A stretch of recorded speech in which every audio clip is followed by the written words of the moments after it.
ఇచ్చాడా ఇప్పటికి? నిన్న అన్నాడు, నన్ను మీరేం చేశారని అడిగాడు. నేను చెప్తున్నా, జగన్మోహన్ రెడ్డి, సైకో జగన్మోహన్ రెడ్డి, నీకు తెలియదు. నువ్వు బచ్చాగా ఉన్నప్పుడు గోళీలు ఆడుకుంటా ఉన్నప్పుడు నేను ముఖ్యమంత్రి అయ్యా. మీ నాన్న కంటే ముందే నేను ముఖ్యమంత్రి అయ్యా. ఒకసారి చరిత్ర తిరగరాయి.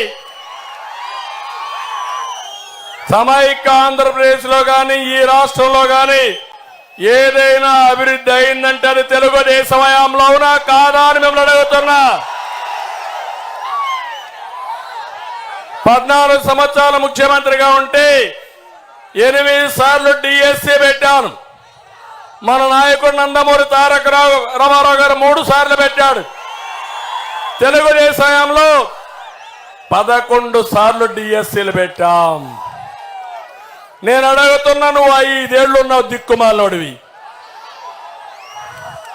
ఎన్నిసార్లు డిఎస్సీలు పెట్టాడు తమ్ముళ్ళు? మళ్ళా ఊరూరు తిరిగి మా తమ్ముడు చెప్తున్నాడు గుండు సున్నా. ఎవరికైనా ఒక్కరికి ఉద్యోగాలు వచ్చాయా? 5 ఏళ్లు పరిపాలించిన వ్యక్తి నేను ఇది చేశానని చెప్పాలా లేదా? చేశాడు.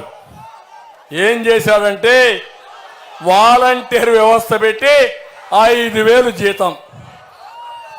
నేను చెప్తున్నా, వాలంటీర్స్ అందరినీ కోరుతున్నా,